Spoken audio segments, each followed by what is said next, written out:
ఎండు చేపలు ఎండు రొయ్యలు అంటే తినని వాళ్ళు ఉంటే తప్పకుండా ఇగ్నోర్ చేసేసేయండి ఈ వీడియోని. కానీ కొంతమంది ఉంటారు ఇష్టంగా తినేవాళ్ళు, మా లాంటి వాళ్ళు ఉంటారు కదా, వాళ్ళ కోసం అన్నమాట ఈ వీడియో.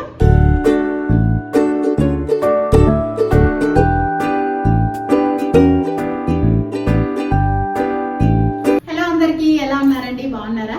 ఈరోజు అయితే తమిళలో చూసినట్టారు, ఇది ఒక ఆల్రెడీ నేను ఇంతకుముందు చేసినట్టే ఉన్నాను గుర్తొస్తుంది. బట్ అయితే కుకింగ్ వీడియోస్ అయితే నన్ను చాలా మంది అడుగుతున్నారు కాబట్టి కొంచెం ఓపిక చేసుకొని ఒక పక్క శారీస్ వీడియోస్, ఒక పక్క కుకింగ్ వీడియోస్ అన్నీ కూడా ట్రై చేస్తూ ఉన్నాను. చేసి చాలా వరకు మీకు అందరికీ చూపించాలని చెప్పనేసి నాకు ఈ రోజు అయితే నేను వంకాయ, కోడిగుడ్డు, ఎండి రొయ్యలు ఈ 3 కాంబినేషన్లో కూర అయితే చేయబోతున్నాను.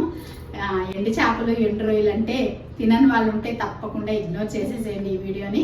కానీ కొంతమంది ఉంటారు ఇష్టంగా తినేవాళ్ళు, మా లాంటి వాళ్ళు ఉంటారు కదా, వాళ్ళ కోసం అన్నమాట ఈ వీడియో.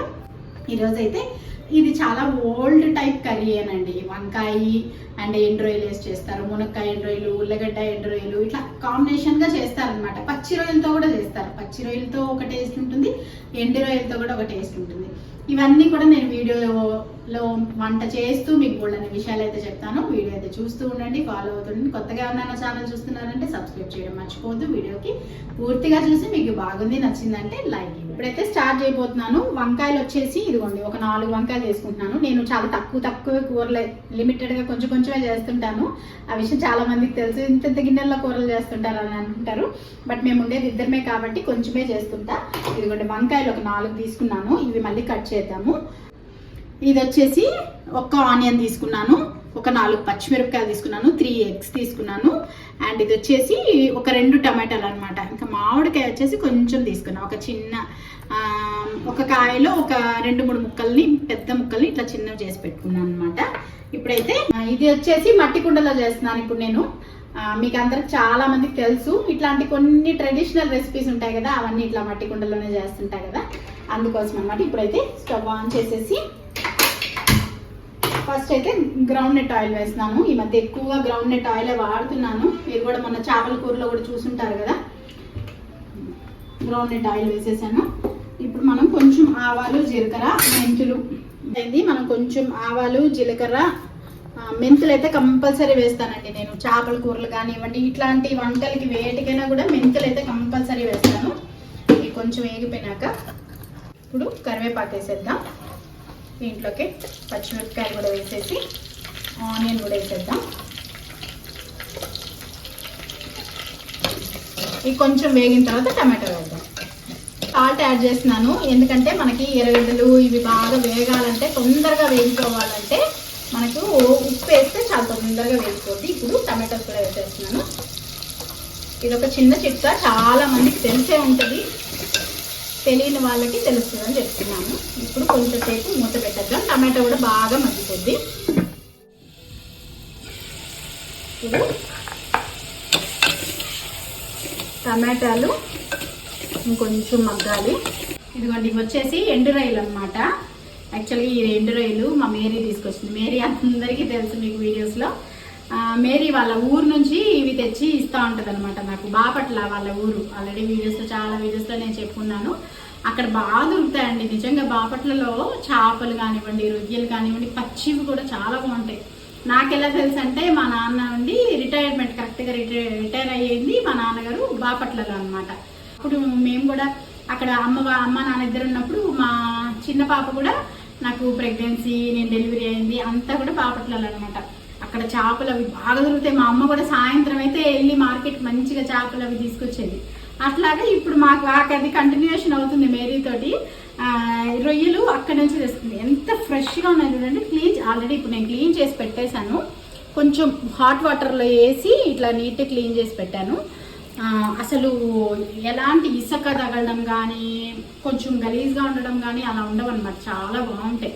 మరి అన్ని దగ్గరలో దొరకవు కదా ఇట్లాంటి ఐటమ్స్ అవన్నీ కూడా. నెల్లూరులో కూడా కొంచెం బాగానే దొరుకుతాయి, బట్ బాపట్లలో ఇంకా బాగా దొరుకుతాయి అన్నమాట. సరే, అది ఇప్పుడైతే మనకి టమాటాలు అయితే మగ్గిపోవచ్చాయి. ఇప్పుడు ఈ రొయ్యల్ని వేసేద్దాం. ఇవి కూడా మనకి ఆయిల్లో మగ్గితే బాగుంటుంది టేస్ట్. అయిపోవచ్చినాయి రొయ్యలు, మళ్ళీ తెప్పించుకోవాలి నేను.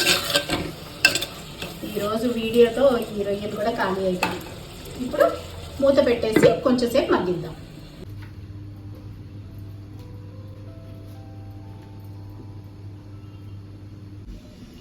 ఇప్పుడు ఒక్కసారి చూద్దాం. వంకాయలు కూడా బాగా మగ్గిపోయింది. ఇదిగోండి, వంకాయలు కూడా కొంచెం ఆయిల్కి మగ్గి.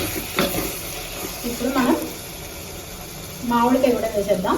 నేను యాక్చువల్గా ఇప్పుడు చింతపండు పులుసు వేయట్లేదు. దీంట్లో కొంచెం చింతపండు పులుసు కూడా వేసుకోవచ్చు మనకు కావాలనుకుంటే. రవ్వ పులుపు అంటారు కదండి, అట్లాగా. కానీ నేను మామిడికాయ టమాటా పులిపే సరిపోతుందని నేను వేయట్లేదు. అండ్ కారం ఇట్లా 2 స్పూన్స్ వేస్తున్నాను. కలిపేద్దాం.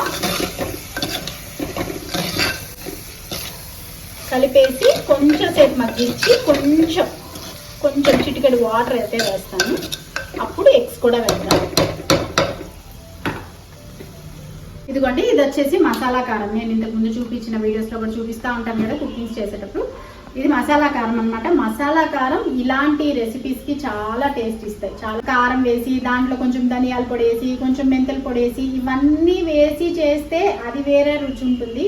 కానీ అచ్చంగా ఈ మసాలా కారం వేసి ఇట్లాంటి రెసిపీస్కి, కొంచెం ఈ ఓల్డ్ స్టైల్ కర్రీస్ రెసిపీస్కి మాత్రం ఈ మసాలా కారం మనకి సూపర్ టేస్ట్ యాడ్ అవుతుంది అనమాట. టేస్ట్ అయితే ఖచ్చితంగా యాడ్ అవుతుంది. మరి మీలో ఎంతమందికి తెలుసు ఈ మసాలా కారం అనేది? తప్పకుండా కామెంట్ చేయండి. చాలా బాగుంటుంది కారం. ఇప్పుడైతే కొంచెం సేపు మగ్గిన తర్వాత కొంచెం వాటర్ వేద్దాం. ఇదిగోండి, కారం వేసాం కదా, కొంచెం పచ్చి వాసన అవన్నీ కూడా పోయినాయి. ఎంత బాగుందో వాసన అయితే చాలా బాగుంటుంది. ఇది తినని వాళ్ళకి అసలు నచ్చదు. ఈ టేస్ట్ తెలిసిన వాళ్ళకి మాత్రం బాగా నచ్చుతుంది. ఇప్పుడు కొంచెం వాటర్ వేద్దాం. ఒక చిన్న టీ గ్లాస్ అంత వాటర్. కొత్త కూరలాగే వస్తుంది. కొంచెం పులుసులాగా ఉంటే బాగుండదు. ఇట్లా ముద్ద కూరగానే ఉండాలి. ఇప్పుడు ఇది బాగా మగ్గిన తర్వాత ఎగ్స్ వేద్దాం. ఇప్పుడు కూర కంప్లీట్ అయిపోయింది. కానీ ఎగ్స్ వేసినప్పుడు నేను మీకు చూపించలేదు. అది వేసేసినాను ఎగ్స్. కొంచెం వాటర్ వేసి బాగా మగ్గిన తర్వాత ఇట్లా ఎగ్ కూడా వేసేసాను. ఇప్పుడైతే ముద్దగా వచ్చేసింది. కూర కంప్లీట్ అయిపోయింది. వంకాయ కూడా చూసారా మెత్తగా ఉడికిపోయింది. అండ్ మామిడికాయ కూడా చాలా బాగా ఉడికిపోయింది. ఈ ఫ్లేవర్ చాలా బాగుంది, మంచి వాసన వస్తుంది.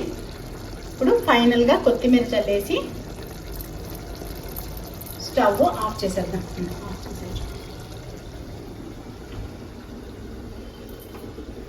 స్టవ్ ఆఫ్ చేసేసి అయిపోయింది. కర్రీ అయితే కంప్లీట్ అయిపోయింది. వేడిగా ఉంది. చూపిస్తాను. ఈ మట్టి కుండల్లో వండితే అండి అసలు ఇది ఒక 1 అవర్ అయినా కూడా ఇలా కూర కుతకుతలాడుతూనే ఉంటుంది అనమాట. ఆ హీట్ అట్లానే ఉంటుంది. ఇంకా ఉడుకుతుంది కూడా. ఇంకా కూడా మనకి ఇదిగోండి రెడీ అయిపోయింది. చూడ్డానికి భలే ఉంది కదా, టేస్టీగా ఉంటుంది ఈ రెసిపీ. ఒక్కసారి మీరు సేమ్ ఇదే విధంగా ట్రై చేయండి, చాలా బాగుంటుంది. అండ్ ఈ వీడియో కానీ నచ్చితే మర్చిపోకుండా లైక్ ఇవ్వడం మర్చిపోద్దు. తప్పకుండా కొత్తగా నా ఛానల్ ఎవరైనా చూస్తున్నారంటే తప్పకుండా ఛానల్ని సబ్స్క్రైబ్ చేసుకోండి. బోల్డని కుకింగ్ వీడియోస్ ఉన్నాయి, వ్లాగ్స్ ఉంటాయి, ఇంకా శారీస్ వీడియోస్, డ్రెస్సెస్ ఇవన్నీ కూడా ఒక పక్కన ఆ వీడియోస్ కూడా వస్తూ ఉంటాయి. ఇవన్నీ చూస్తూ ఉండండి. నా ఛానల్ నచ్చితే మర్చిపోకుండా సపోర్ట్ చేయండి. మళ్ళీ ఒక మంచి వీడియోతో మళ్ళీ మీ ముందుకు వస్తాను. అంతవరకు బాయ్.